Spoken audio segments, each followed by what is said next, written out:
Steven, I just want to make sure you can hear me. Can you nod your head? Perfect, thanks.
Stephen, have you started the meeting? Because we can't hear you.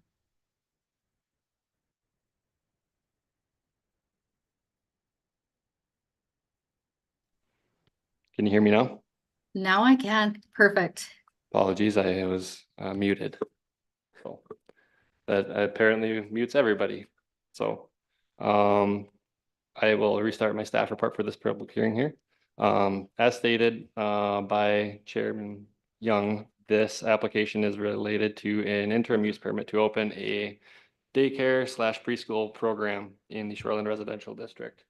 The subject property is located at 6226 County Road 13, PID 28240575. The owner applicant is Riley Fabian and Terry Fabian for Ponder School. This use is applicable to our land use chart within the land use and development ordinance with the daycare fitting the best definition. Daycare, as stated here, does include preschool programs, and so that's the application that we're applying this interim use permit application under. The applicant is pending the state approval for the operation of this business. There is proposed to be 14 kids attending the school. This residence will have nobody living at the property, and there would be 3 employees proposed, a teacher, co-teacher, and a chef for morning and lunch. The septic system size for the property was designed and installed to accommodate a design flow of up to 450 gallons per day. Minnesota Rules Chapter 7081 establishes the design flow for other establishments, and the capacity proposed is assumed to be as follows, sourced from Minnesota Rules. For each child, there's 23 gallons per day expected. For each employee, there's 15 gallons per day for each 8-hour shift. The total proposed would be 367 gallons per day, and that fits underneath the design flow for the system, so an upgrade would not be needed. All of the criteria for a conditional use permit must be considered, as well as additional criteria when an interim use permit is proposed as follows. I snipped the relevant sections of the ordinance for review of the Planning Commission. So we need to ensure all of these things, and as well as the additional review criteria for interim uses.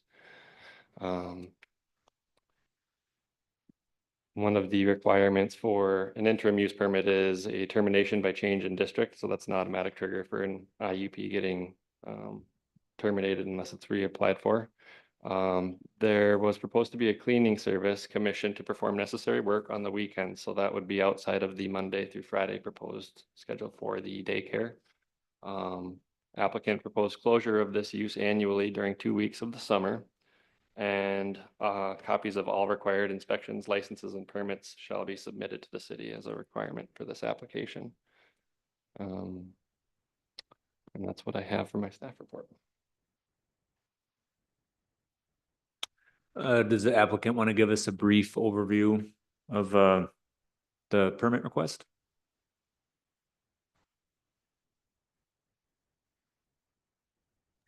Can you hear me? Yes. Yep. Okay. A brief overview of the program, or like what are Just what you're proposing. So so I'm proposing that the house that we bought will become a preschool that will operate between the hours of 7:30 and 5:30, Monday through Friday, for up to 14 kids. We'll be using the detached garage as our art studio, and the interior of the house as our other classroom areas. We'll put a fence around the property as well. it's my understanding, having some previous family members that went through this at the state of Minnesota, that there's quite a bit of regulation that you need to go toward to be able to offer a daycare. Is that correct? Yes. Right. Yes, there is.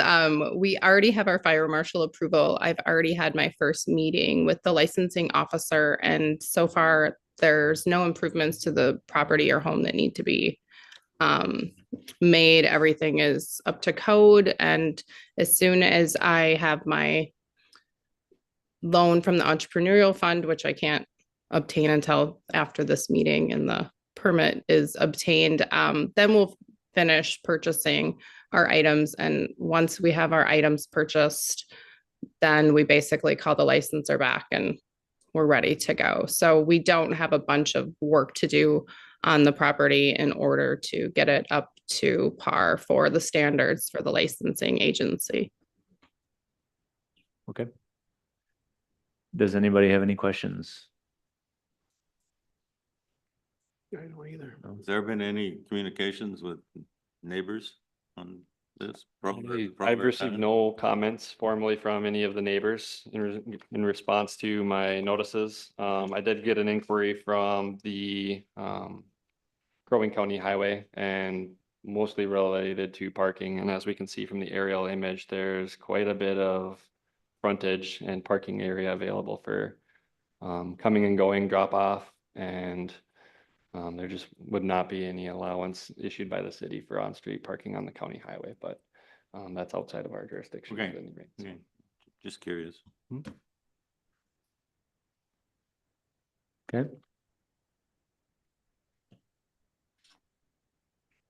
Well, if there's no other questions, comments, I'll entertain a motion.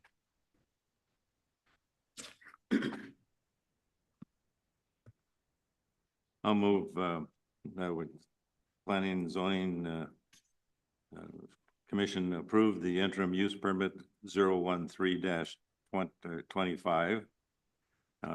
As according to the planner's report, as submitted, and the findings of fact in the packet, and all will be as well with the proposed conditions, the potential conditions, as also listed in the packet. I'll second that.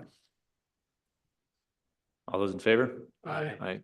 All those opposed, motion carries. All right, you're approved. Thank you. Yes. You're welcome. Thank you.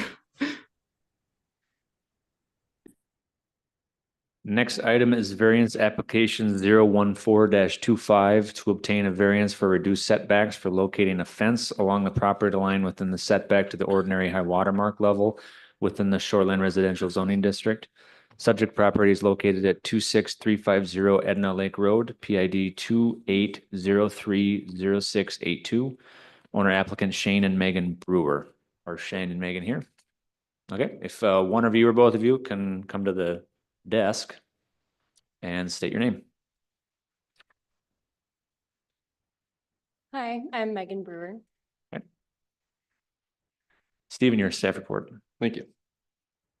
So we have two requests in front of us here. One would be a variance for the reduced setbacks for locating a fence along the property line within the setback to the OHW.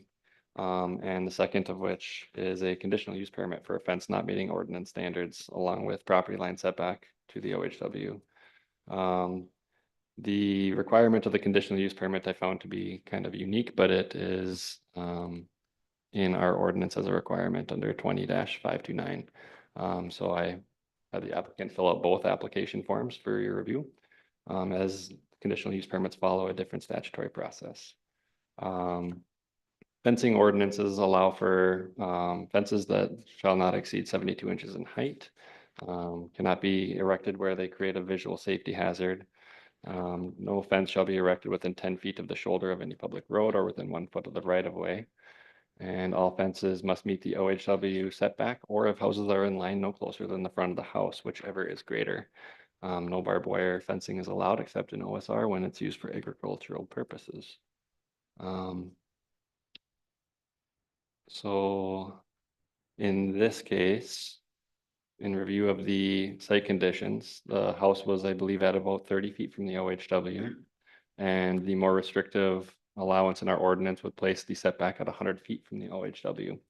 The applicant proposes a practical difficulty as shown in their application that the purpose of the fence is for privacy between their property and adjoining properties, which would not be achieved under the current ordinance given the proximity of the houses to the shoreline. And as I stated, the house is located approximately 30 feet from the OHW, proposed to be a unique circumstance for their property. An alternative option that was considered was to plant trees, which the applicant found to be inadequate for maintaining security for their family and pets. and proposes that the option would not provide the desired level of privacy. The applicant states that the construction of a fence located 20 feet from the OHW would not affect the adjacent property owner's view of the lake. And the impervious surface coverage on this lot is estimated at about 20%, but less than 25%. And so a stormwater management plan and shoreline vegetative buffer are recommended, and the applicant may coordinate completion of that with myself if issued a permit for this. Again, putting in the evaluation criteria for a conditional use permit. Would be all I have. We did have a comment from a neighboring landowner that was provided in your packet and on screen there. Owner of 26320 Edna Lake Road, Aaron Sen, sent an email earlier this afternoon stating that he had a sprinkler system that might be impacted by the fence line based on its placement. There's a line drawn on site that appears to be very close, not right over it, and he's concerned about problems as it relates to that. And that'll be the only comment received on this application. Okay. Is there anyone that would like to make public comment regarding the variance application? Please come to the podium and state your name and address.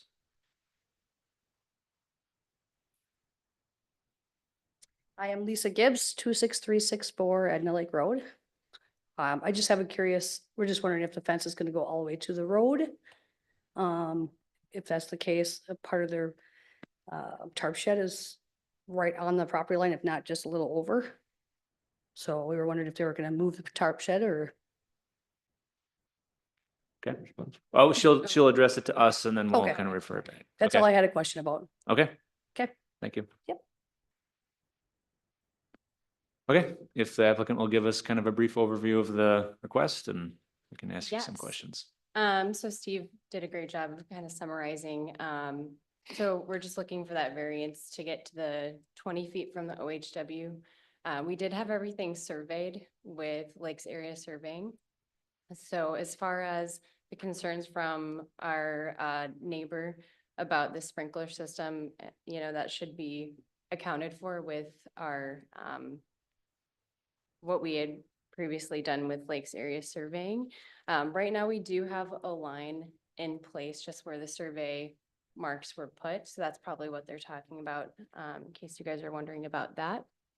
And then obviously we would keep it on our property rather than having it directly on the line. To address Lisa's concerns, we were not planning on going all the way to the road, just a privacy fence that goes basically just between the houses.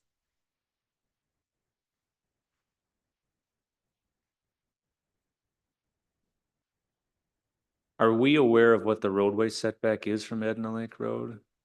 So the roadway setback for a structure would be 20 feet from any local road right away, 50 for a county highway, but in this case, 20. 20? Mm. Did you get some feedback from Jacob? Free? Yeah. Mm. Did you ask for it? Yes, yep, he was inquired and notified of the public hearing with the notice and the fence and such, so no response received. Okay. Commissioner member comments? I don't. I went out there and looked at it today and it makes sense to me, I guess. Questions down this way? Is the fence, are the fences gonna be? There, I assume it's the orange line that's drawn on the exhibit. It's where where you want the fence to be, the proposed line. That looks to me like if you put a scale on it, which I'm not doing, but it looks like it's 5-10 feet off the property line. Is that what you're planning on doing with it, or? Yes, and so are you referring to figure 2? Yeah, this thing with the orange on it. Oh, sorry, I've got a whole separate thing. So that is, yes, so that's kind of a crude drawing of essentially what we would be doing. It's just off the property line by a couple of feet. The ordinance require side setbacks on fences? No, Could be on the line if they wanted it or close to it, inch over. yes. Yeah, okay. Is there anything regarding what side of the fence goes towards the neighbors? I would advise that you're able to maintain it sufficiently, like, if you need to replace a board, say you're using cedar planking, make it so that you can actually replace that board without going into a trespass situation with your neighbor, if you do very proximal to the property line. Give yourself some space between the property line and the fence to work on it when you need to. Looks like all the buildings are pretty close to the lake there. Neighbors too. Yeah, so I went out there this afternoon and the white, it looks like you had some stakes up. That's kind of the proposal. There's a Yes. white Yep, so stringer that- attached and then, okay. Yep, so those stakes that you see there are from the surveyor. So that is the property line right there. Okay. Right. Any other questions?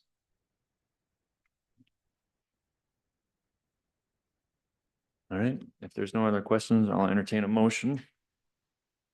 Well, we have to go through the 5. Right. So as a part of whenever we do a variance application, we have to go through these list of questions and answer yes or no as a commission. So that's what we're gonna be doing here. What impact will the proposed use have on the health and safety and general welfare of the occupants of the surrounding neighborhood?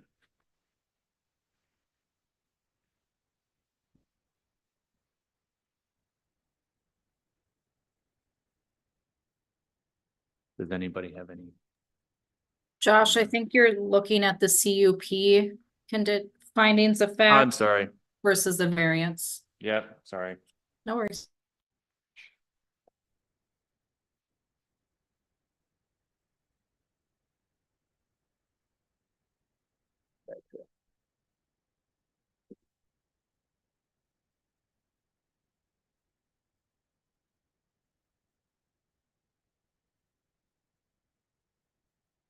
There we are. Is the variance in harmony with the purpose and intent of the ordinance and comprehensive plan? There we are. Yes. Yes, why do you think that is? The existing home is located close to the lake as it is. And I think the ordinance allows the fencing to extend within 20 feet of the OHW or to the front of the houses approximately. So the ordinance says that it needs to meet OHW setback, or if houses are in line, then no closer than the front of the house. Right. In interpretation of that language, that tells me that if the houses are at each 50 feet from the OHW, then it would be the structural setback of the OHW, which in this case for a recreational development lake is 100 feet. I'll put the section that's relevant to that on the screen here. It'd be 20-529 fencing and item D. So it says all fences must meet OHW setback, or if houses are in line, no closer than the front of the house, whichever is greater. So in the case of houses at 50 feet, the structural setback for a fence would be 100 feet for an RD lake. If the houses were at 150 feet, then the structural setback for those fences would be 150 feet because that would be greater. In this case, the house is at 30 now, but the survey is kind of loose. It shows it as an exhibit. It's really not a certificate of survey, you know. Right, and Would have located the house. And in the application submission, I did waive the requirement for the full-blown survey, because the impervious surface was logically beneath 25%. And here we're not talking about anything structural such as a dwelling or septic system, anything impactful as far as that goes. And we were talking about getting the boundary line identified, and the survey shows the posts placed by the surveyor on site, so. Okay. So basically, it's because the house is as close as it is to the lake as well as the neighbors, and the fence won't exceed going past the front line of the houses as you view it in the field. Is that correct? Fence won't extend past the front where the houses are on the setback from the lake now. So our house is at 30 feet, so we're proposing 20 feet, just so we've got a little bit more privacy between the two houses. So it would. Be It's 10 only, it's a it'd be 20-foot 10 setback, feet. that's it. Yeah, That way, yeah, so yeah, I know. Okay, but that's not gonna block off the view from the neighbor's house.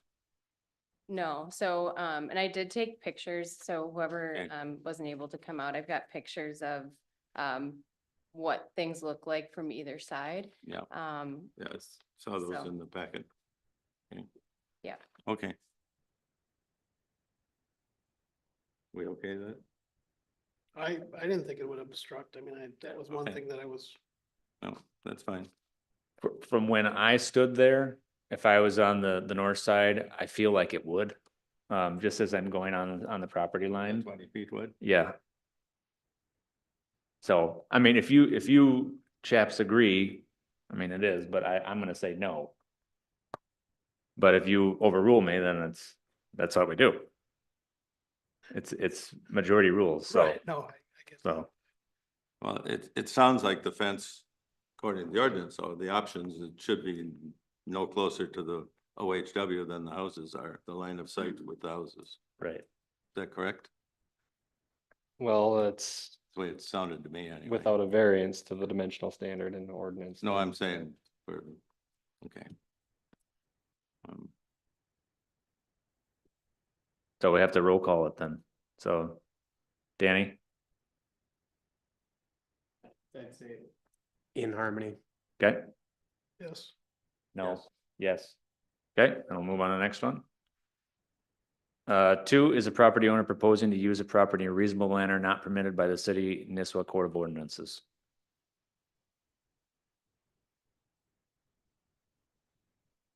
Again, it comes back to not opposing, not being obstructing the view of the neighbors, I think is. If it's not gonna do that, then it is. Okay, So essentially the same is. yes, yes, yes, okay, John, yes, no, yeah, okay, yes, okay. 3 is a need for the variance due to circumstances unique to the property not created by the property owner.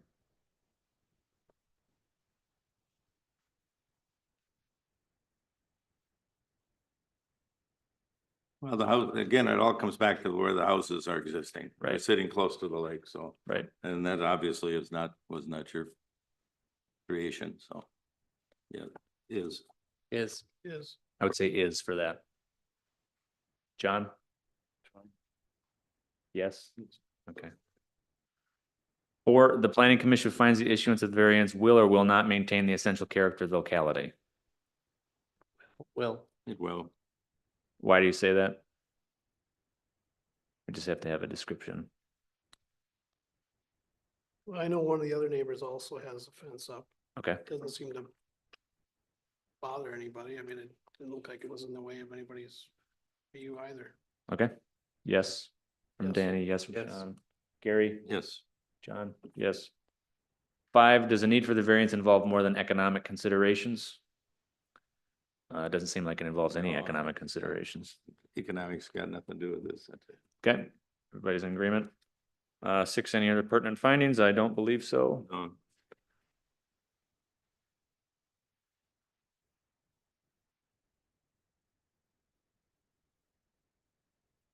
All right,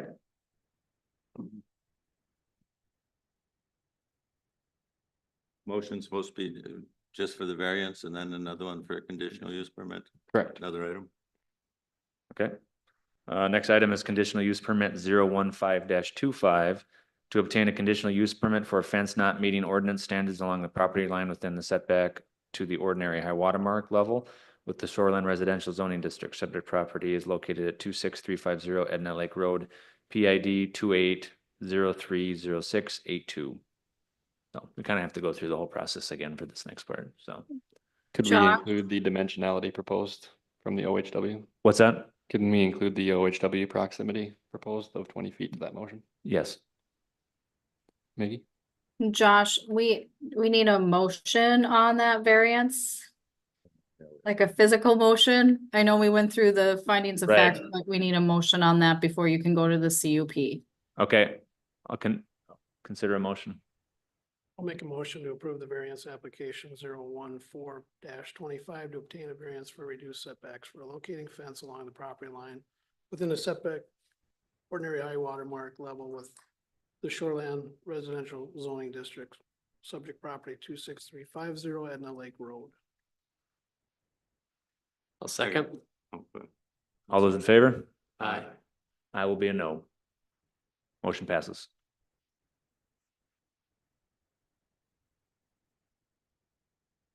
Next item is conditional use permit 015-25 to obtain a conditional use permit for a fence not meeting the ordinance standards along the property line within the setback to the ordinary high water mark, OHW level, within the shoreline residential zoning district. Subject property is located at 26350 Edna Lake Road, PID 28030682. So this is kind of a continuation, so I'm not sure if you have to go through a whole staff report again. I don't believe I do. Again, it's just a formality required by ordinance. Subsection F requires a conditional use permit for all fences not meeting the requirements of the section.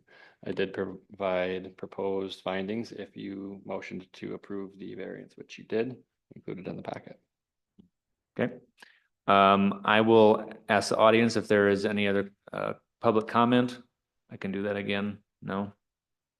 Okay. Anything to add? Questions? Nope. Okay, then I'll entertain a motion for the conditional use permit. Move approval of conditional use permit 015-25 according to the conditions or the findings of fact and the staff report and the conditions, proposed conditions, if any. Second. All those in favor? Aye. Aye. Aye. All those opposed? Motion carries. Thank you. Yep.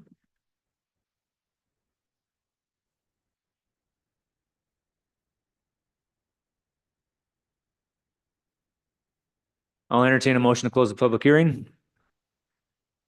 So moved. Second. All those in favor? Aye. Aye. Motion carries. Next item under new business, chapter 20, land use development. Stephen. You Chair. So last month at the regular meeting, it was proposed to bring forward some topical sections of chapter 20 of the City of Nisswa's Code of Ordinances that may be candidates for review in an upcoming ordinance revision phase. Purpose of this discussion is for commission members to provide recommendations to the city council on whether or not the section's language should be revised, and if so, with what intent and direction. Through day-to-day utilization of the ordinance, permit processing, communication with landowners and contractors, as well as discussion with the planning and zoning liaison to the city council and other planning and zoning administrators in neighboring municipalities, I've compiled a list of sections for review during this meeting as follows. Section 20-23, which is conflicting regulations, section 20-82, land use chart, 2083 principal residential structure size requirements, 2089 through 2091 relevant to setbacks. Should I continue reading all the section numbers or just list them off? I suppose I'll continue. I'm halfway through. Section 2092 buildings max height allowed and frontage on a public road. 20-93 accessory structure size, setback and permit requirements. 20-97 impervious coverage limits and percent of land coverage, 20-137 rip-rap standards, and assorted sections and topics such as planned unit developments, mixed uses, and signs. This list is not intended to be exhaustive of all potential revision areas, just meaning to foster discussion at this commission. I'll pull up the ordinance on the screen here so we can kind of take a peek at each of them.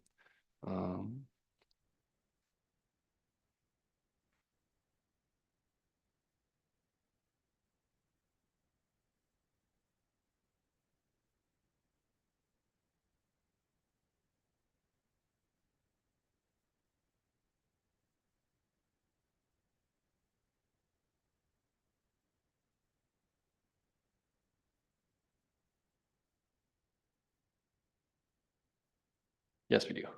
Need a bigger TV.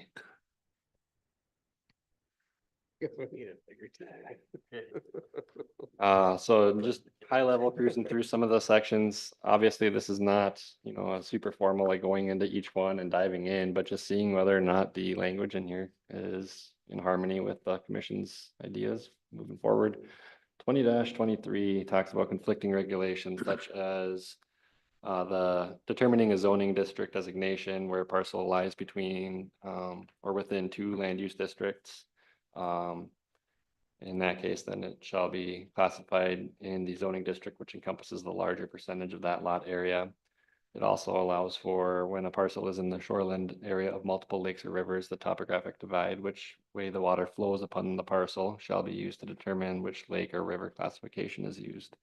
Kind of a broad statement in the second section of that. I just kind of wanted to see if that was, if there was any recommendations or alterations that could be proposed, or if we stream past it, moving on to the next one, which is the land use chart. I So- guess I just have maybe a couple statements, you know. I think, anybody jump in here, but Stephen, as maybe to back up actually 2 steps to give some background information, back even when Bethany was here, she had started taking a dive into all these ordinances, you know, with Chris Pence, changing stuff, doing stuff. By no means did that get done and complete. And, you know, that results in this list as just a starting point for stuff that still needs to get done. Also too, you know, just like tackling this one, you know, without, I guess, I don't know that anybody up here is experts on writing zoning stuff, you know, and changing. I just know with discussions with Stephen, as we compare ourselves to other entities, let's just say Crow Wing County or in other cities, some of these that he's pointed out sets the city of Nisswa apart versus being more in line with the majority of different area jurisdictions in their zoning, meaning, you know, let's just take another one, the riprap standards. Right now, the way our riprap standards are written, you know, I can speak to that one directly. I know of no other area, you know, and Dave's kind of shaking his head yes too. Nisswa is kind of out on a limb on that one. I don't, you know, if we go to Pequot, Cross Lake, Crow Wing County, Cass County, Lakeshore, there's not another place that matches the standards in the language we have written for that. And so I don't know if going through each one of these and trying to determine ourselves on bringing them up to speed is the right thing. It's just more of, hey, we don't really align with what's going on out there, you know. So you take the riprap standards, you look, you know, we're one of the, I think, 7 different jurisdictions on Gull Lake. Our standard is completely different than the other 6, and it really doesn't jive. So are we more liberal or less? Less, considerate? I mean, it actually doesn't make sense, you know. So what it says is like behind riprap, for instance, everyone knows you drive around the lake, there's riprap and then like a sandy beach area behind that. Every other jurisdiction will allow for that, except for the city of Nisswa. That would be not an allowed use of something like that. It just really doesn't jive with the properties out there. It doesn't jive with what's going on. Also too, it's in conflict with past permits that have even been given over the counter here at the city. So it hasn't even been followed. You know, I just pulled that one out because I'm pretty familiar with that one, just as an example of what we're talking about with all of these. And so, yeah, I'm not sure what everybody wants to do, but that's just more of an overview of all these, Stephen, you know, without going through each one to kind of give background knowledge. and also too, maybe to be fair, like if we had a couple side by side, you know, I don't know, we take Crow Wing County or something and put up there so we know what the difference is. We know what ours says, but we don't know. Without knowing what we might want to correct, it might be kind of a hard exercise to do and or guidance and feedback, you know.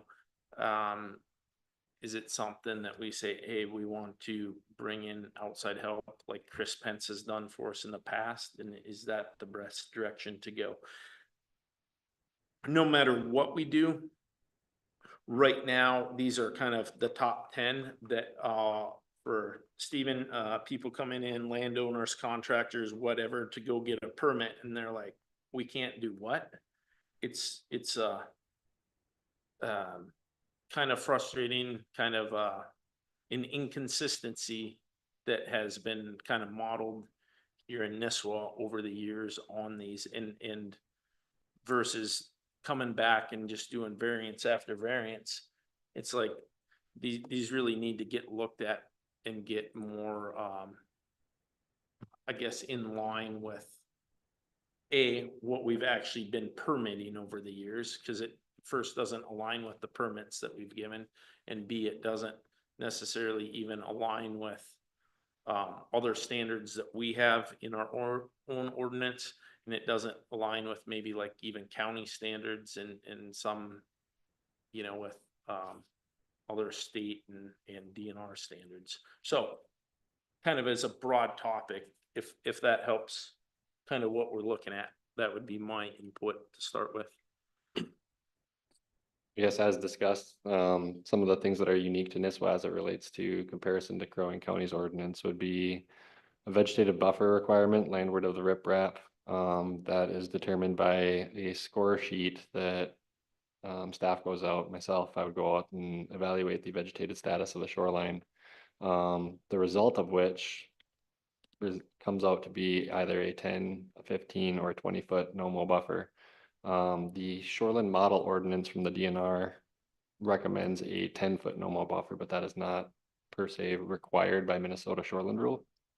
That is a requirement that is not present in Crow Wing County's ordinance. Let me just make sure of that because they have done some ordinance revisions since I was there. I do not locate that in there, but they do have more general housekeeping requirements, such as the landward extent of riprap cannot be more than 10 feet from the OHW. The height of the riprap cannot be higher than 3 feet above the ordinary high water elevation. So therein lies the differences as it relates to our ordinance, and the difficulty that I encounter as staff is I have to administer and enforce the ordinance as it's written. I cannot issue an over-the-counter permit without observing these requirements, and so that would be, I guess just one of the tangential items that for discussion, so.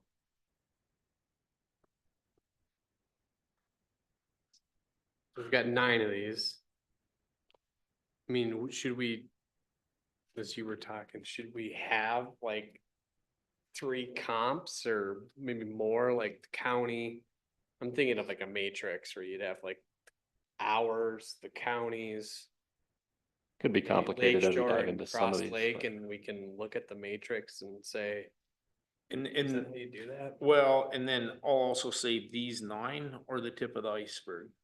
So these are the 9 on the sheet tonight, but this isn't, and I'm not sure how many people were here on this when Bethany actually started down this process, but, yeah, this is still the tip of the iceberg, and so it's how are we gonna handle this going forward, Do we want to just seek outside help, with it? Because this will be an ongoing process, the torch was kind of handed off to Stephen to keep working on this, and since he was here, he even identified probably even more than what Bethany knew. And then also too, you just take the riprap standards,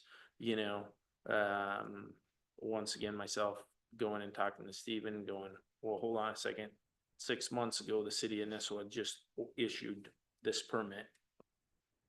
that's directly in violation of this standard.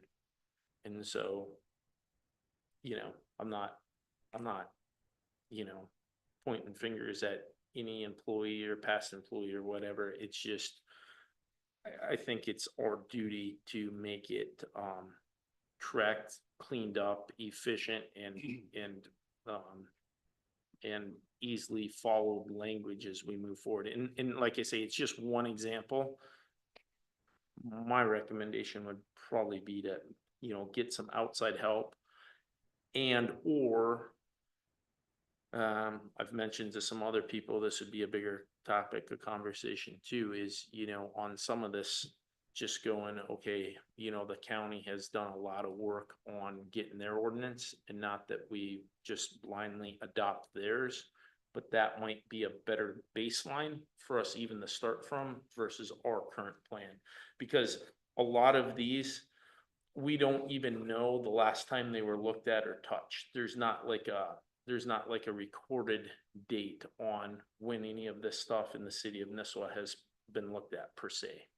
Yeah, On we've- a over lot the- of this stuff. Over the last 2 years though, when Chris was here, Chris Pence, Correct. and we've been going, you know, we went over this ad nauseum, you know, just But- month but- after month, you know, like building heights, and, you know, I know we talked about building heights, maximum heights. But some of this And that stuff was is pretty high. outside of what Chris did, so Right. that wasn't full comprehensive. This is still in addition to, a lot of this stuff is in addition to what Chris has already looked at. Okay, like Yeah. granted, I can go along with that, but there's Yeah. some things on here that we did look at. You know, and there. Well, so we did adjust certain elements in the last revision phase, like the land use chart. We introduced standards and touched on definitions for different uses, maybe clarified or combined different uses that were appropriate to do so. So some of these did get touched, some of these did not, and the scope that we commissioned Mr. Pence for last go around were to resolve a couple areas of non-compliance or I guess conditional approvals on previous ordinance revisions. We needed to adopt FEMA floodplain standards, and we needed to address standards in the planned development district. And then that was rapidly onset from my onboarding, and in those few months I had conversations with Chris about items like this, you know, that have been tallied up as I've been dealing with landowners, contractors, and just stakeholders in the community about, you know, does this make sense? And then we've had those discussions. One example of that would be the 12% slope analysis for subdividing a lot from one lot into two. And so ordinances like chapter 20, as I said last month, they're very much a living document based on the needs of the community, and they're all beholden to state code. Certain things we can be as restrictive as we want on to a limit. You know, obviously we can't be illegally restrictive on things, but other times we can't be less restrictive than the municipality, the county that we're within. At the end of the day, this chapter 20 is the one that I live and breathe in day to day, and the standards that are written in there structure the permitting process more than anything. And so just intended to have a conversation. I guess we started diving into certain sections, but we don't have to take that dive today. I guess we're just looking at whether or not you guys wish to dive into each, like one in particular, one that's not on this list, and see if you would like to provide recommendation to the city council to commission and go through another revision phase. Like I said, it's very living. There might be uses that are proposed as we go on, like crypto mining that we haven't thought of in the city of Nisswa. And so if it's something that we are experiencing and constantly encountering landowners as being, you know, we're getting variances left and right for fences, for example. I'll just pick on that. Then, you know, that might be an indication that the language should be evaluated candidly, objectively, and seeing whether or not it makes sense to continue along that pathway. Be less restrictive, more restrictive. Yeah, and what's hard for everyone to know is unless we have some other language side by side to go, yeah, this one makes more sense for the city of Nisswa, or our current one makes sense, or this one over here, we don't, you know. I think to be fair to everybody, without option A, B, or C, or kind of knowing what is being done, you know, it's tough just to say what it would be. It's just, I think it is fair to say that the top ones that Stephen has put together, it's something that, he, deals with on a daily basis where people are coming into the counter, you know, hey, why can't I do this? What is this here? Why is this here? You know, I can go down the street and I can do it. My neighbor got a permit in the city of Nisswa 2 years ago to do this. Why can't I do it now? Did the rules change? No, the rules didn't change. Well, then what's going on? Those are all the conversations that I think looking at this, to try and help mitigate and make it easier, for staff and for contractors and homeowners to, I guess, have a consistent answer, I think is why that this should be a priority to take a look at, you know, it's, even as we move ahead, you know, the city has purchased more land out there on the highway, you know, behind MnDOT's planning stuff through here, some of these ordinances, you know, highway business district. We're gonna have to look at them, you know, and from a city perspective, this is kind of the group that, hey, let's put the ordinance is together. Let's look at these rules so it makes the most sense on what's going on and start to have some of these conversations, throughout the city. I guess is the bigger picture. It feels like when Chris was here, he was cleaning up a lot of the inconsistencies in the gray language that was in the ordinance. And as he went through it, that's what he was clearing up. That was the goal was, that was what the goal was. And I think sometimes as a commission, we're insulated by what Stephen, like, let's say you're talking about a person that has a different permit and they come in like, well, why did this guy get to do it? We don't know any of that conversation. We don't Right. know that's going on. We just see what the applications are. This person wants a variance application. We don't know about the 25 different people that applied for that because that's really not given to us. I think as a commission, it would be really helpful to know some of that background information that you're going through, or maybe some past history, so we can make a better judgment on how to change things around. Like you're talking about riprap, that's your MO, you do that all the time. We have no idea. Right. That's a huge issue. And For that, contractors, like we're insulated by any of that information because we don't know. and that's how this list got generated from this exactly. It's just, you know, Steven's at the counter, somebody comes in on any one of these 9 items that he started with and going, sorry, my hands are tied. This is what the rules in Nisswa said. But why?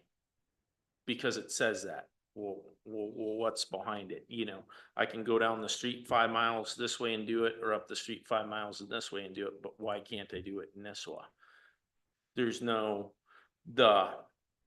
because it was written, well, why was it written? When was it put in there? Well, that got put in 1990.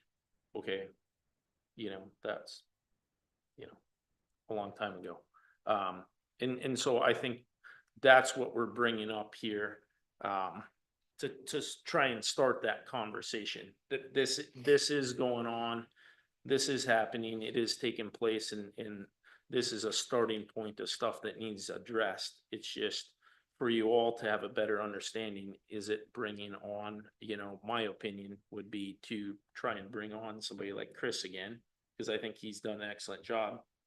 And when he left, by no means was he done with it. It was just that chunk, but we still have many sections within the city to keep going through. And that would be my recommendation, is to define those and having them keep going through and reviewing that. The only thing I'd add to that though is like, I'm surprised we're not memorializing when things get updated. So that was That feels like a miss. so we I mean, do, I'm we paid do by the hour, so codify I can them. sit here and go through lists like this. But Right. at the same time, And I'm so kidding, our, this is not my day job, but like, I mean, Our We could Municode, probably have a retain when things get updated, so. we that- have physical copies of old ordinances, and so I can go back and look at the language from 1982 and try to compare it to the language of today. A lot of the section numbers were organized a little bit differently, but that was something that Bethany really strove for, is getting things organized into residential. Okay, these are all the standards for residential, rather than looking all over the 140 pages of the ordinance to find out how to put up a fence. And I know I'm picking on fences a lot, Right. but you know, one of the things is we have that change log. When I sent this last most recent chapter 20 version to Municode, I did send them and ask them to post the write-up version so that we can track what changed when. For example, the land use chart. These uses that were highlighted and stricken through are the languages that were gone away with. The highlighted language and underlined language is stuff that got introduced. And so that's, I guess, the goal is to keep the change log rolling forward so that the visibility is there. One item, if we're going to go through all this, I think having Chris dive into this, our current wording, and you know, then we talk about, oh, are we sure we want to use the word "and" here? You know, just going through this every sentence, where it's going to cost Nisswa taxpayers a lot of money if we're charging for him to go through every ordinance, where we can't just do some broad jump and just adopt another city that makes more sense. That's rather than having him go word for word through this ordinance and spending so much time on it, adopt more of a high view look of it and adopt the whole thing instead of, you know, getting a recommendation from him about just replacing all the language for this, rather than nitpicking what we already have in the essence of time and money. Sure. One risk that would be associated with that is unintended consequences. For example, fences. Say we adopt Growing County's ordinance as a whole. Fences have a height maximum of 4.5 feet, where our ordinances allows 72 inches, 6 feet in height.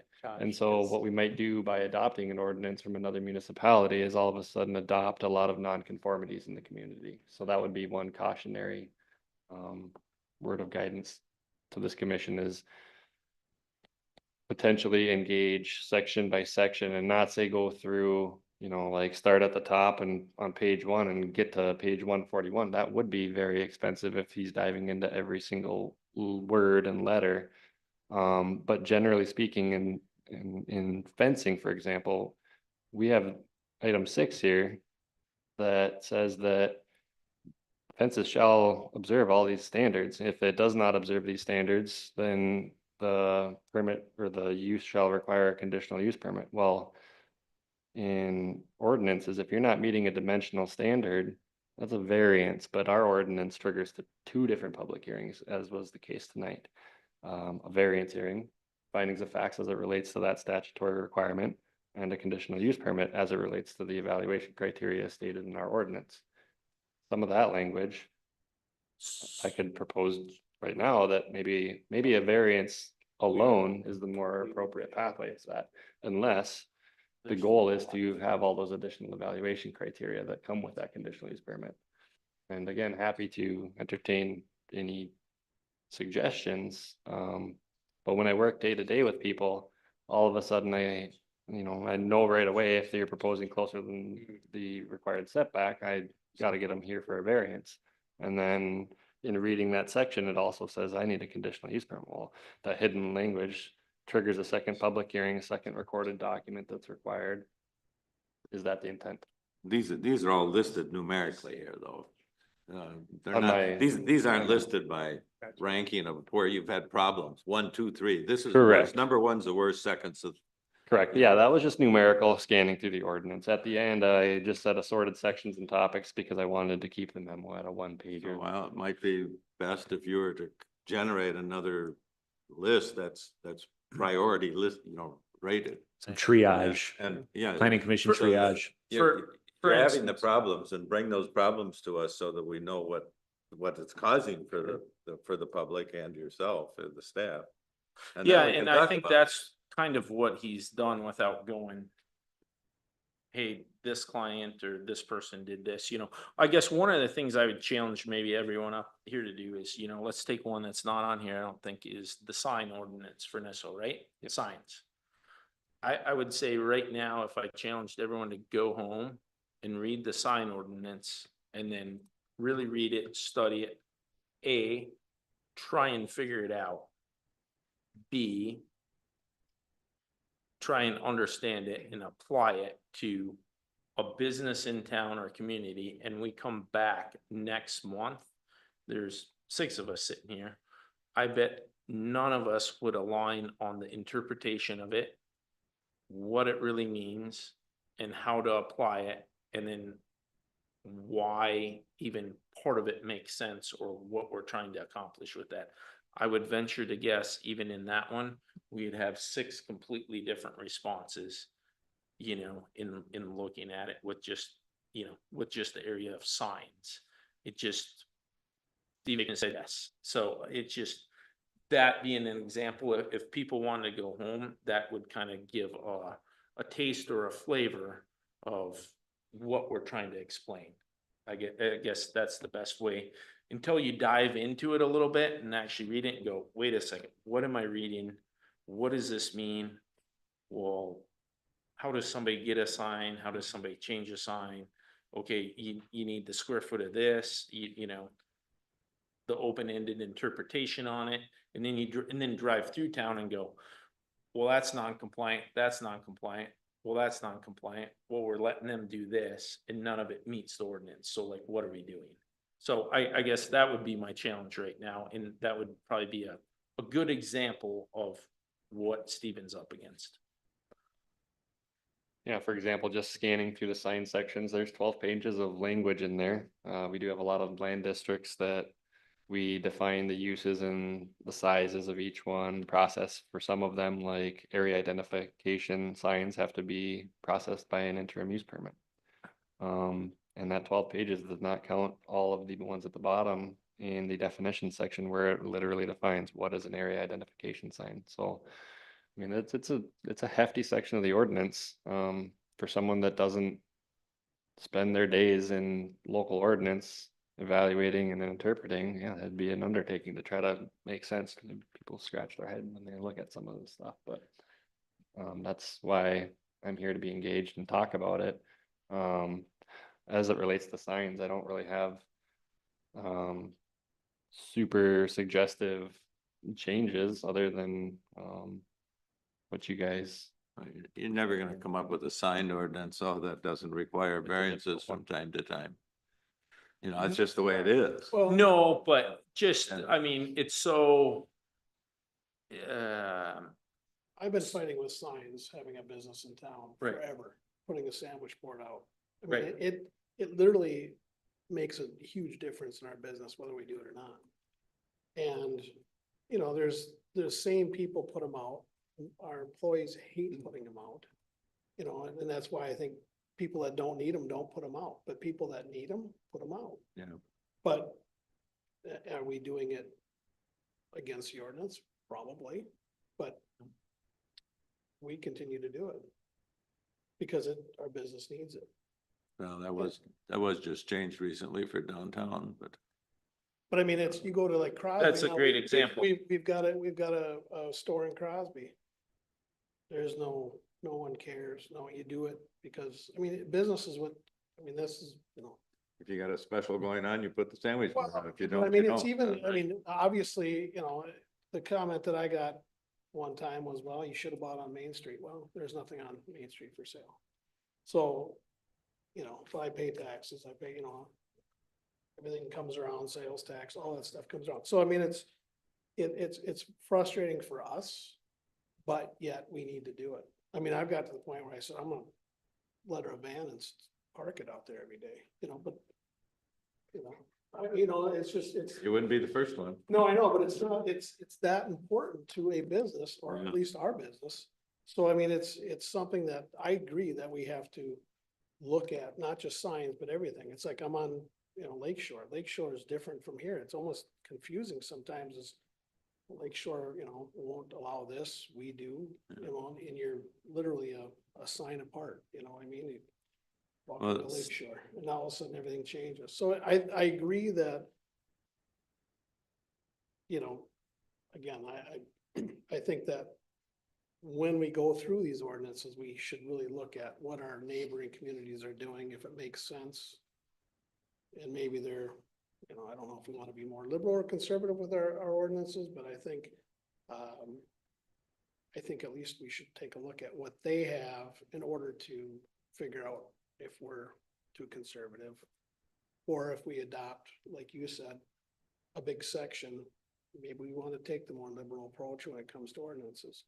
You know, instead of a 42-inch fence, we go with the 72 because that's what we got and hasn't bothered anybody. That just takes more off your plate. Well, why don't we ask Stephen to, for the next several meetings, pick one or two hot button items, you know, like number one, what's the biggest thorn in your saddle? And bring that to us next time, that and maybe the second, and give us the alternatives and what you think should be the suggested changes to the ordinance to try to resolve some of these problems you're having. So, And then at the same time, we'd have comparisons with what's going on at Right. Lake Shore and, you know, Breezy Point and everybody place else. the only thing I want to be cognizant of is Steven's time. You know, he's a department of one. And They're getting very busy. And, I and realize that, but. and asking that, even doing a couple, you know, without knowing, you know, like, let's say we do the signs, that's just 12 pages in Nisswa. And then to compare it or whatever, I mean, you might be asking them to do days worth of work to just do a couple. And so that would be my only kind of pushback on having Stephen dive into that so we could all see. Once again, I would, I think- time spent, dollars spent, you know, engaging somebody else, taking a bigger section. You know, we might be better ahead just because asking Stephen to do some of this, you know, we don't know the time commitment required. It's much greater than we realize. So a lot of this is directed like, I mean, we can't hire Chris Pence. I mean, a lot of this has to be directed by the council. If the council wants Chris to look at something, I think we're fine with it. But- No sneezing. a little.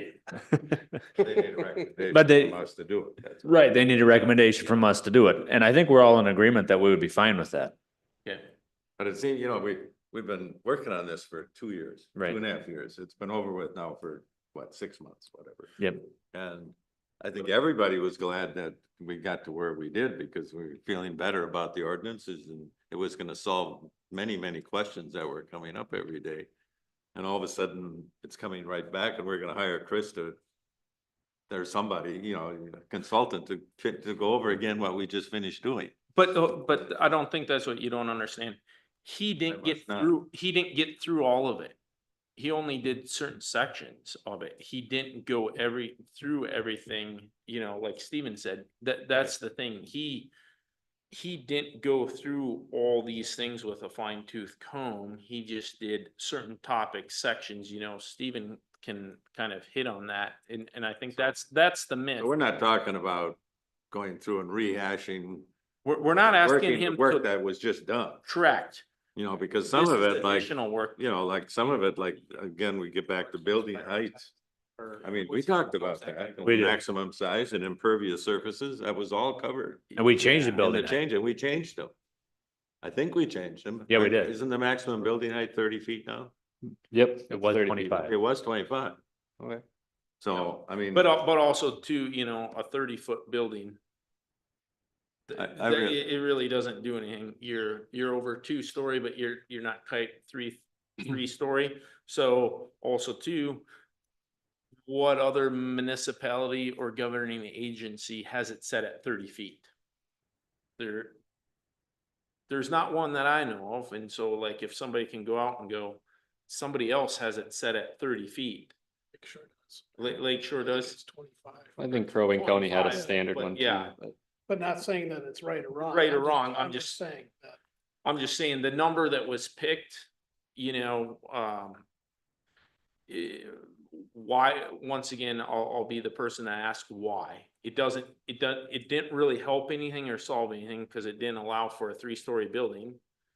So it wouldn't be prohibited to get a larger one. That would be a variance. Someone could apply for a variance, for example, in highway business for a 60-foot tall structure. At that point, it no longer allows for an over-the-counter permit to be issued. There's other considerations, obviously, with something significant like that. Building code becomes more relevant, fire, safety, all of those things. Right.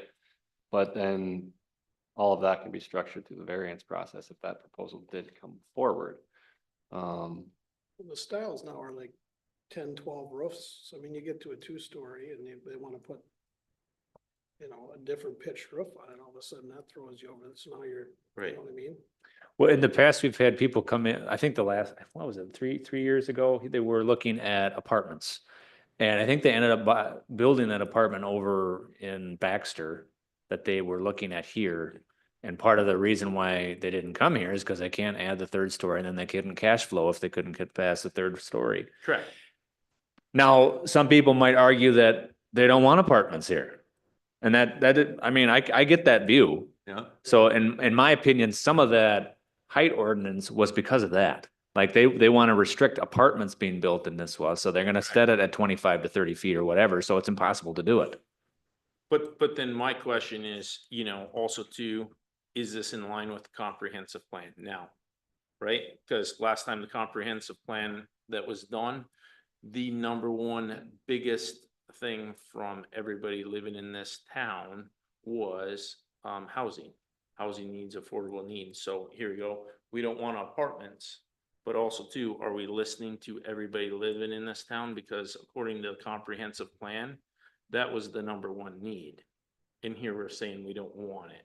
So. I don't think we're saying we don't Well, want it. I I'm know, just saying with, I'm just using that as an example. That it doesn't jive either. It doesn't jive with the comprehensive plan. It doesn't jive with all the meetings the last time that was done and put together.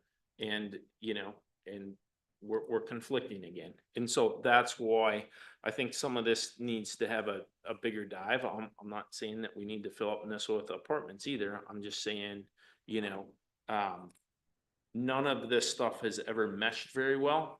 And if we're supposed to be starting with a comprehensive plan, do we need a new comprehensive plan? Is that where we start? You know, or are we gonna actually use that to determine some of these rules? Well, then if we are, they should kind of align versus compete with each other. That would be my take on some of this too.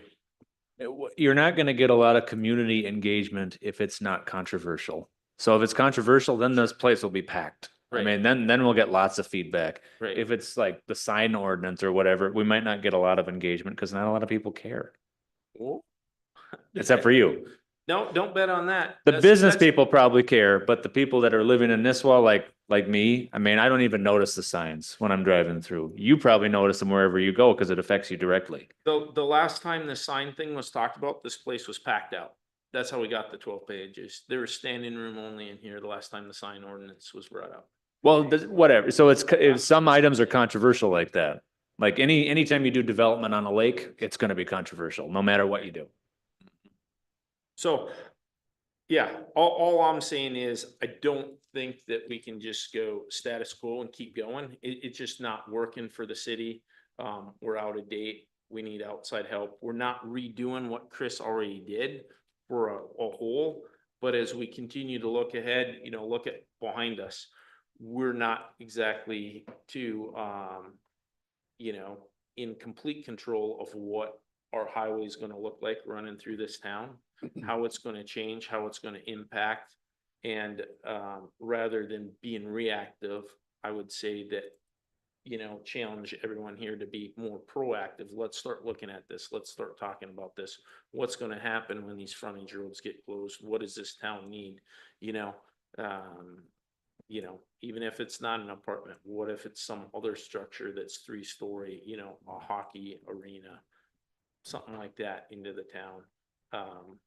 You know, I guess everything's been reactive and I challenge us to look at it different as we move ahead.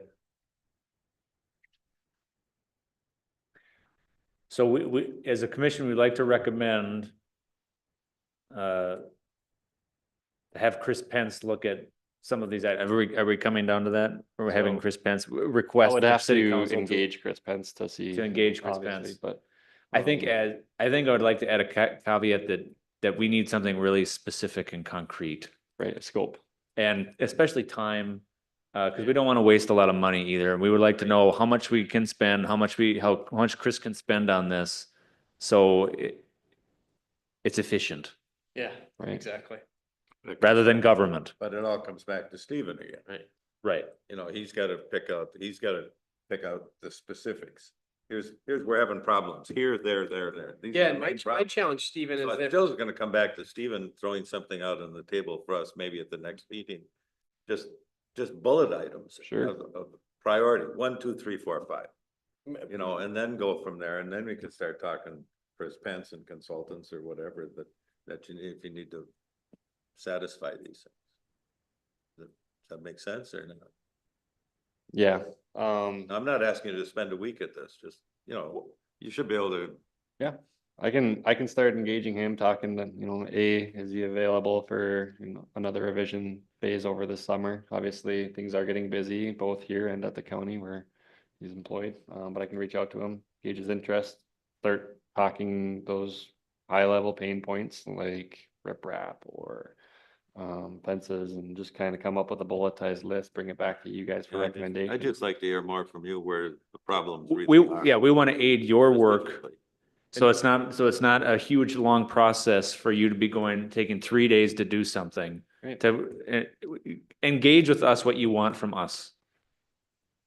So to that, I would say, there are, like, I could prioritize some of these things. Land use chart for one example, we allow dwellings for multifamily use, call it an apartment building, through a conditional use pathway in 5 different districts, technically 6, because SR and LR are combined in one column. The uses are the same for each. It offers up a conditional use pathway for that use, processed as a PUD. But when we go down to planned unit developments for residential, non-shoreland, the list gets shrunken to only allow that PUD process for residential use in the non-shoreland district. So let's pick on highway business downtown outside of the 1,000 feet from a lake. All of a sudden, highway business, that C has dropped off and we prohibit that use. So as I work day to day in the ordinance, coming up with identification of contradictory uses, either in my mind, there should either be a C under this column for that planned unit development pathway for a dwelling multifamily use, or the C should be removed because it's conflicting. So those are the daily heartburns when I find an ordinance conflict where I have this language that says, okay, this is a pathway and it's an allowed use, but then I also have the other side of the coin that, other, neighbors can come forward and complain saying, you can't allow that, that's prohibited, and here's why. So those ordinance conflicts are, I guess, to me, priority number one. Now, scanning through all 141 pages to tell you where all those ordinance conflicts are, that's the undertaking. That's going to be the time consuming aspect, and it's going to be, you identify them as you come to them. And that's where this document, as many times as we touch it, it becomes very living. And the one thing I would caution against is creating a system where we are constantly adjusting it and fine tuning this and that, because that's when you're at danger of creating additional conflicts because you're changing it too much, and then you create this whiplash in the community of this is allowed, this isn't allowed, and then people gotta stay more engaged to identify those things. But we don't want seasons of an allowed use and now's your go time, and then all of a sudden we have 30 different applications for that, and then we switch it back because the pendulum is constantly in flux. That's, I guess, not what would be ideal. Yeah, I mean, the whiplash has been happening in Nisswa for years, right? Absolutely. I mean, just the changing of the positions there, unfortunately, the city's struggled keeping one person here, that's created whiplash, so I agree, that's what we do wanna stop, but we still need to change it, just like you pointed out, you know, and he doesn't necessarily know until somebody walks up to the counter and asks the question, you know, on where to find it. But if we just take something even easier and strip it down, you have the riprap on the standard. Would there be any reason why we won't just take the language that the county has and adopt it to the city and go, let's just do that because that's more in line with everything and makes more sense? That one as a whole, is that one that we would think that we had just moved from here to here? Potentially, I need that direction from you guys. It's hard for me to say we should do this because I had an application yesterday and I really want to get this guy riprap without all of these standards. That implicates me as the planner. It really needs to be a community goal for the language that I can take and apply, not just for that one applicant, because I don't want to construe favoritism or pet projects or anything like that. It really just needs to make sense. Could we do it? Sure, there's a process for that, and maybe what some of these sections as we go through an ordinance revision, as I tabled out different sections that we can dive into, maybe we decide, yes, let's touch that ordinance language, that section this time, and we really need to spend more time to have good language in this other section. And as we move forward to provide a recommendation to city council to adopt an ordinance and put that language in, then we just cross off those specific sections that were the easy ones. Right. And then we continue working and keep our nose to the grindstone on the harder ones, like signs. But here's my question then, who's driving the bus? Is this group driving the bus or you? So then I think, you know, after that, then, you know, in my mind, that's what we're trying to figure out. Who's driving the bus, you know? Can we help you out? What is your recommendation, right? The riprap ordinance that we have, fact, it hasn't been followed in the city of Nisswa. We know that permits have been given. It hasn't been followed. Tons of conflict. It's just, it's a bad one right now. So changing that out, does that help you to change to the county? You know, so if right now, if it gets more in line with all the permits that have been given out prior your time and is more in harmony with, you know, we walk across the street to Nisswa Lake. If we look around Nisswa Lake, which ordinance is in more harmony, the counties or the cities? You know, and that's where I think that we need to know, you know, like you're asking, you know, what helps you? I think that's at the end of the day, the goal that everyone's asking, you know, that Gary's asking, you know, what helps you with this, you know? Sure. And that would be the question, you know? Just boiling it right down, what helps? We need to make a step forward to make it better. And so how do we start this? I would say establishment of a scope. In the analogy of who's driving the bus, I would say both this commission and city council are driving the bus. I operate more like, I don't know, traffic signals and stop signs based on things that are, you know, that I'm engaging on the day-to-day basis. So I can go back to the council and say, here you go, we're gonna drive the bus. We're gonna say, yep, we wanna adopt the counties here and start at the county level or at the council level, if that's what everybody wants, you know, but, somewhere a decision needs to be made and we need to make a decision. So if we got to go back to the council, I'll go back to the council and say, okay, here's the scenario. Here's this conversation. What does the council want to see? If Throw some AI at it. you know, I don't know that we've specifically had much discussion about riprap.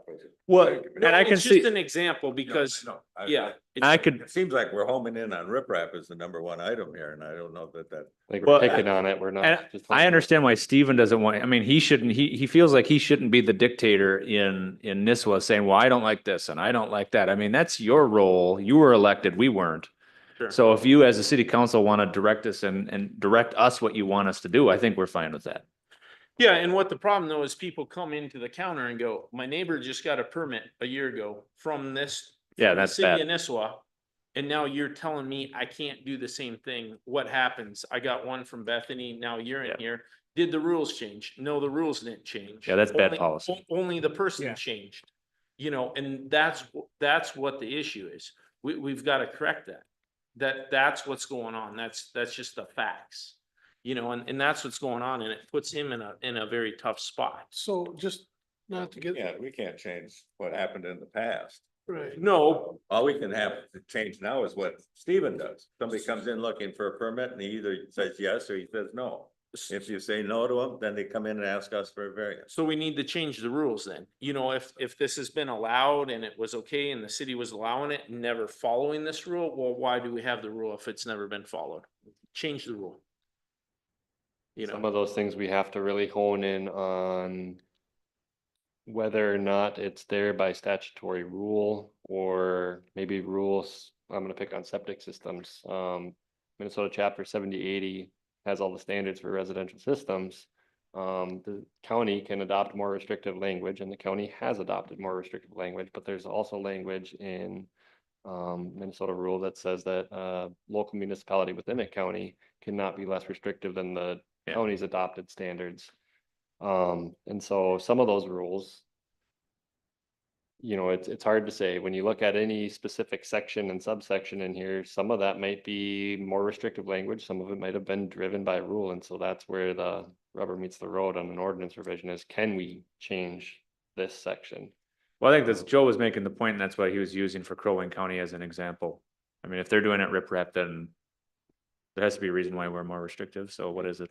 And as we come up with a close to a final document, then we would send that off to the powers that be for comment.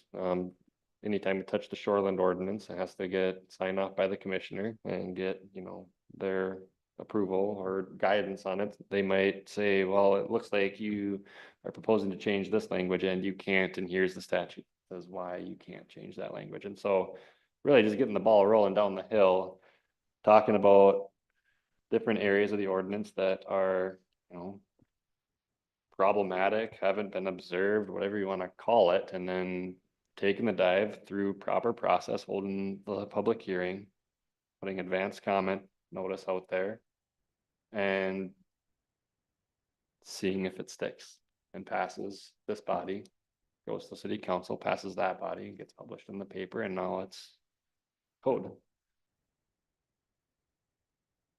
So. John wants to talk about signs.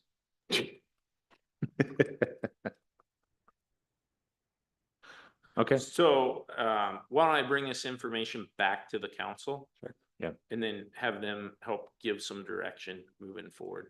But it sounds like the body is open to the idea of engaging a consultant, be it Chris Pence It or. seems like that's like the most efficient way to get through it.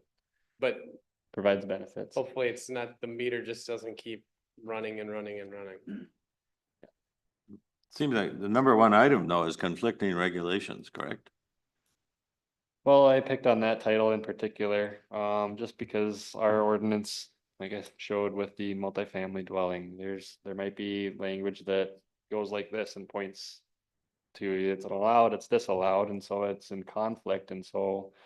And this was an area, these are areas that we didn't just finish with Chris Pence, for instance, in the last code or chapter. Correct, certain ones we did, but that's because it had subsections that were also adjusted, like definitions and land use chart. Land use chart, we combine different uses like commercial or business / commercial retail rather than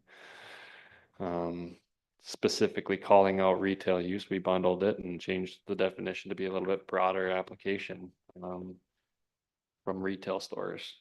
Use those same conditional use areas and where that's allowed through that pathway and put that under that new definition that was adopted, so.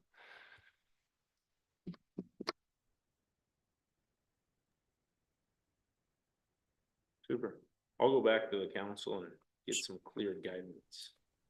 Joe they and wanna do. commission, do you want to assist Joe in this by making a recommendation to see what we can do to hire a consultant? I wouldn't name somebody just in case it doesn't work for Chris. Right. But do we want to do that to assist Joe in his conversation with the council? What do you think would be useful?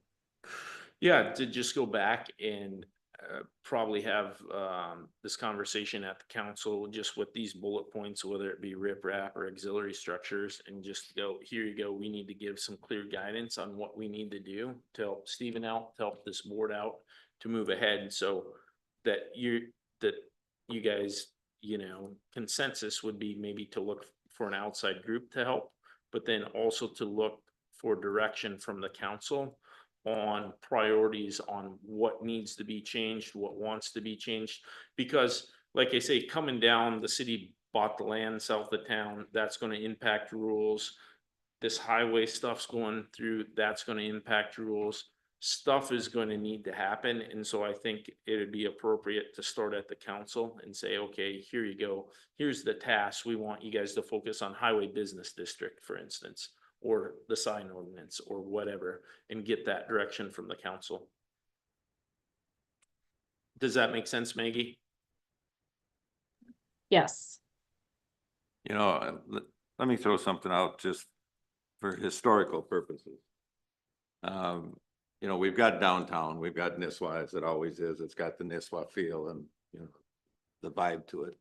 And then we've had this property south, the Riedel property, the airport, but now the city owns the north half of it and the other's for sale. It's gonna go up for sale, or it is for sale. Maybe it's been sold for all I know. But 15 years ago, I was working with some developers out of Elk River who bought that property under contract from Riedel, the people that owned it. And they were gonna develop it into a mixed-use development. And I was just retiring from my business in Minneapolis, and they hired me for the last year to work with them on that project. And so I was representing them at the Planning Commission and Council up here at that time. And that, if you go back in the records, there's a whole separate subdivision ordinance and development for that area was developed. It was going to be the new downtown Nisswa versus the old. We still had the old Nisswa that everybody's come to, love and live in. And it was a lot of things would have been done much differently in the new downtown than here. So far as types of stores, where you could have stores that were big box, not big box stores, but Gap stores, and that aren't allowed in downtown Nisswa, basically. And signage would be different, and there was going to be mixed use. There was going to be some assisted living. There was going to be some medical staff, some shopping center, and some townhouses, and just a mix down there. Unfortunately, 2009, 10, and 11 just buried that thing. And so it's gone. I've still got files that are about this thick, but it's gone forever, other than there is something in the city of Nisswa files and records if you go back and find them. For example, in our comprehensive plan that we have in effect and adopted right now, Central Business District was where, as we know it, on our future land use map, guided by the comp plan, this is designated the historic Central Business District, and the Right. Central Business District was erring towards this region. But there was an outcry even 15 years ago for something different than what's downtown Nisswa. But yet you want to keep Nisswa the way it is, because there's a mystique in this Nisswa that nobody else has been able to capture except Nisswa over the years, But there is also a need for other types of environments and more modern environments, if that's what you want to talk about, shopping areas and different kinds of stores and different facilities. We're looking at a hotel with a water park, and there was all kinds of some big things were going to happen down there. The world changed on us, but that kind of brings us back to this. And I think there's more of a need now that the city especially owns that north half of that property.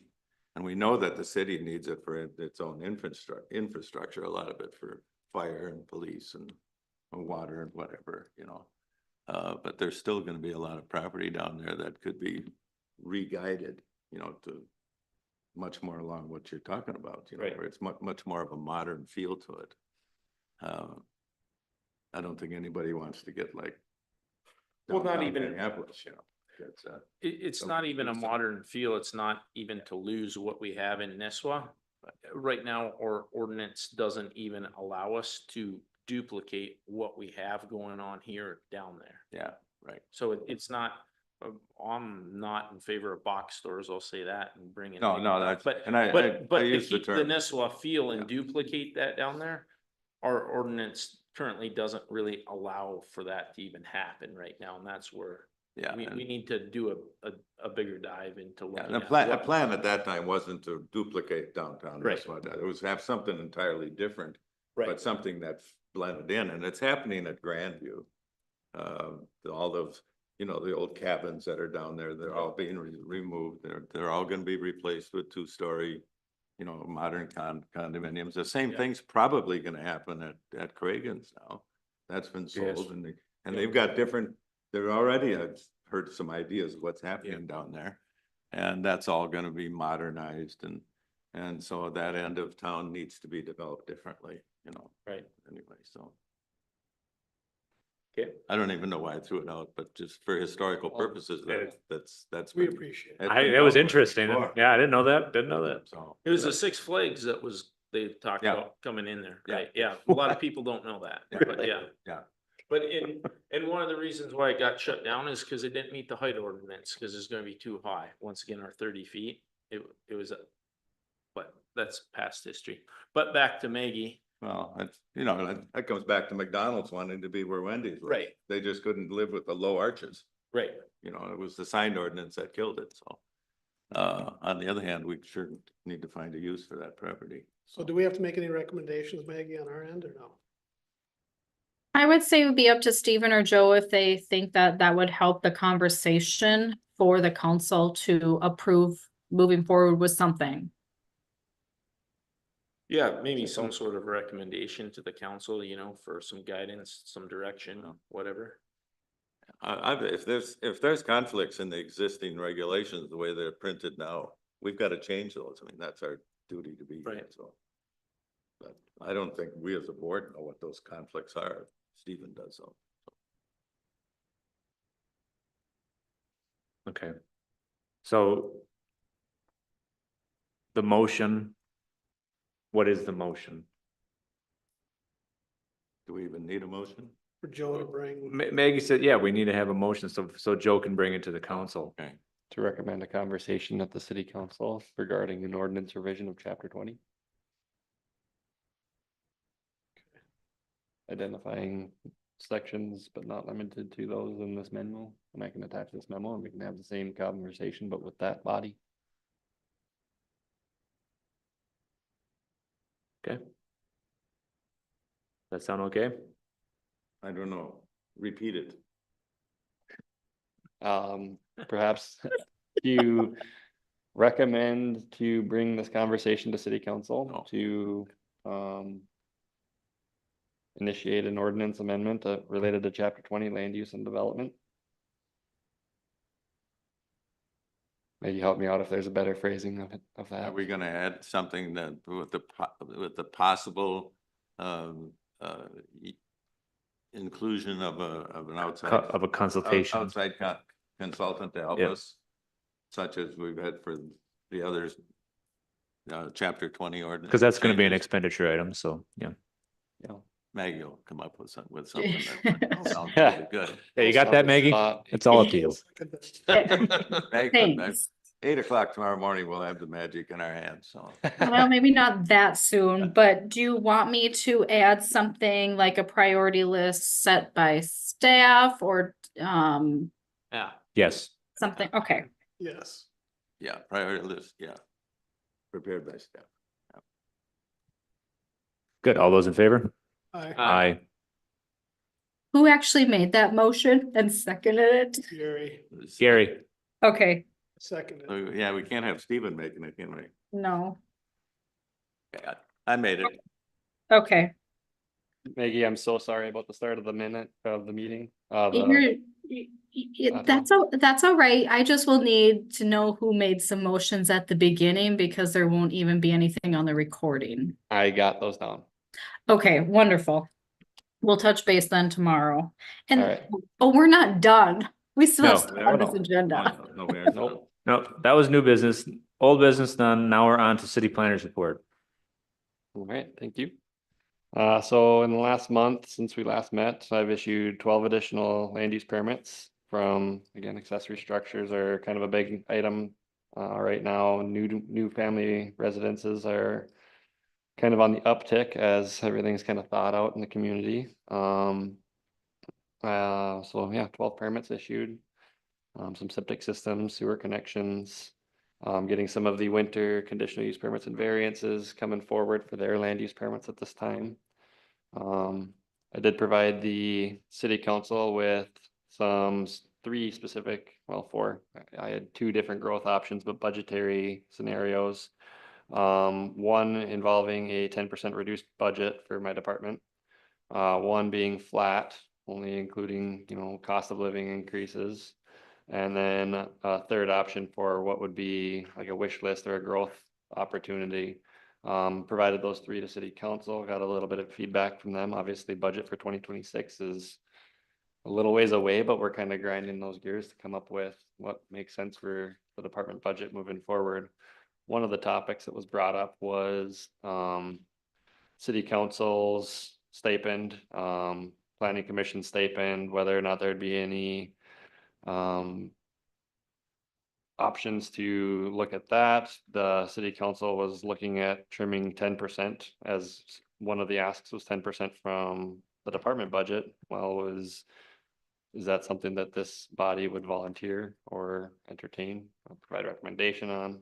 So I promised council and the new mayor that I would bring that forward and just to see how you guys feel about that notion. Not requiring of a motion per se, but just fostering that conversation, see where you guys are at.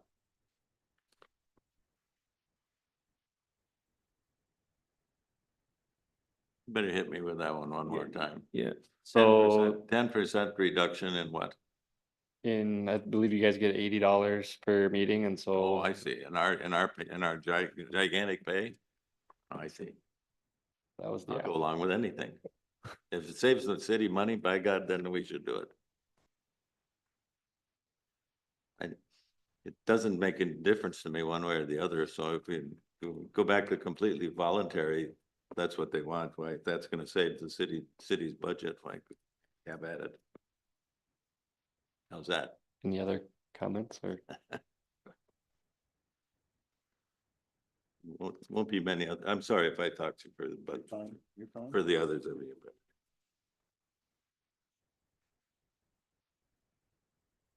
Seems like.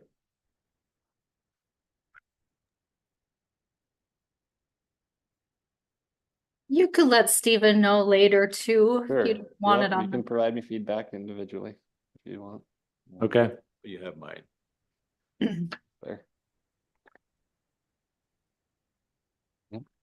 Well, that's all I had for the planner's report is those things, and then day-to-day ongoings with permits and coming up with suggestive sections of the ordinance for the revision process. Yeah, things are ramping up very quickly. This Steven? isn't related. Can you give us an overview of what's happening with the Jenny Max? Some of us maybe don't know. Well, our personnel liaison present might be able to be best on that process. Jenny took a different position with a town down in the metro. And I believe her last day, Maggie, is officially the 23rd Of of May, May. yes. Correct. But these last few weeks, she's on vacation time, stuff like that. So Kiki, the city clerk, has taken over with some of the interim roles and positions currently right now. And as a council, we are looking to bring in an outside kind of interim person to just help evaluate the city's structure and needs, to move ahead as we explore all the different options and needs of the city in a administrative type person or clerk, and the city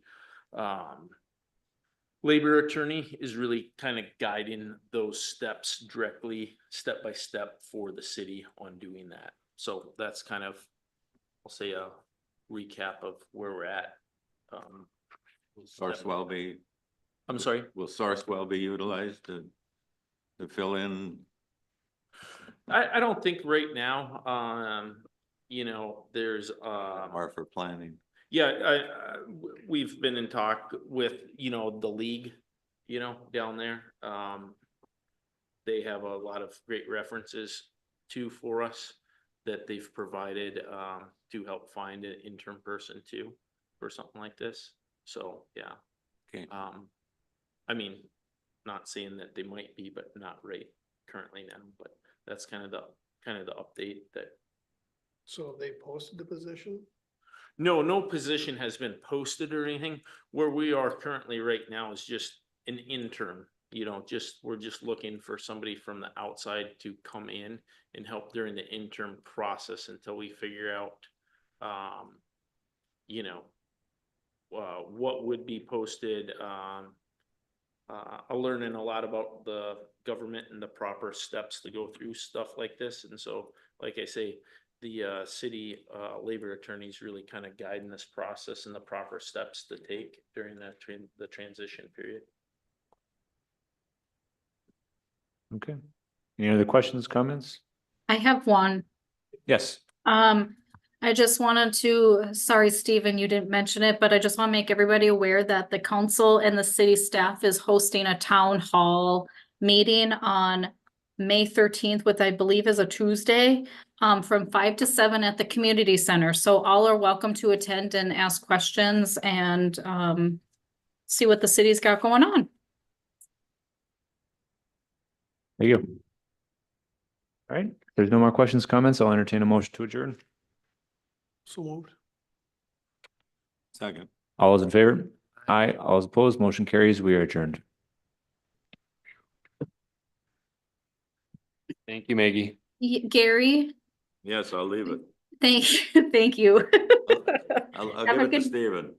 Okay, have a good night, guys. Yeah. Night.